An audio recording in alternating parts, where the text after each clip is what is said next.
నేను చేసిన తప్పైతే ఎవరూ చేయకండి.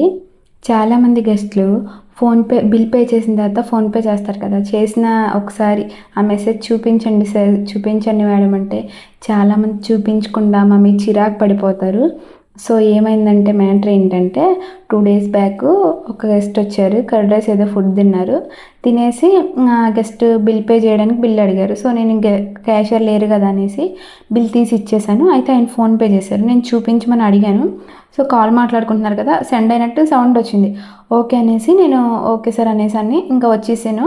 వచ్చేసిన 2 మినిట్స్‌కి గెస్ట్ బయటికెళ్ళిపోయారు.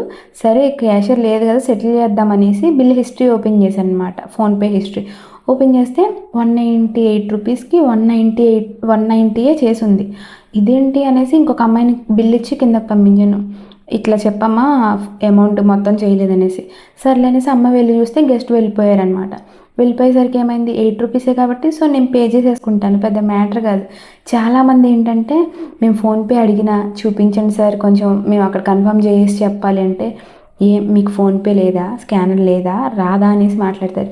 ఇక్కడ ఏంటంటే మాకు రూమ్ సర్వీస్ ఉంటది. ఇంకా జొమాటో, స్విగ్గీ, టేకౌట్ ఈ అవుట్లెట్స్ అన్నీ ఉంటాయి కాబట్టి సో, ఆ బిల్స్ కూడా వస్తాయి కాబట్టి కొంచెం క్లారిటీ ఉండదనమాట. సో, అందుకని మేము కన్ఫర్మేషన్ కోసం వెళ్లి అడుగుతాం. ఎంత అమౌంట్ చేశారు? ఒకవేళ ఎక్కువ చేశారా? తక్కువ చేశారా? అనేసి అడుగుతాం. దానికి చాలామంది మా మీద గెస్టులు అరిచేసి చూపించకుండా వెళ్ళిపోయిన వాళ్ళు కూడా చాలామంది ఉన్నారు. ఇదేంటంటే కొంచెం ఏమని చెప్పాలి? ఇది మా బాధ. కొంచెం అర్థం చేసుకోండి.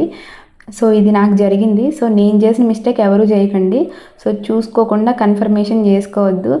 8 కాబట్టి నేను పే చేసేసుకున్నాను. రేపొద్దున రూ. 80 అవుద్ది లేదా రూ. 100 అవుద్ది. సో, నాకు అంత అవసరం లేదు కదా! వేరే వాళ్ళు బిల్ పే చేయాల్సినంత అవసరం. సో, చిన్న ఇన్ఫర్మేషన్ అంతే అనమాట. ఓకే. బాయ్.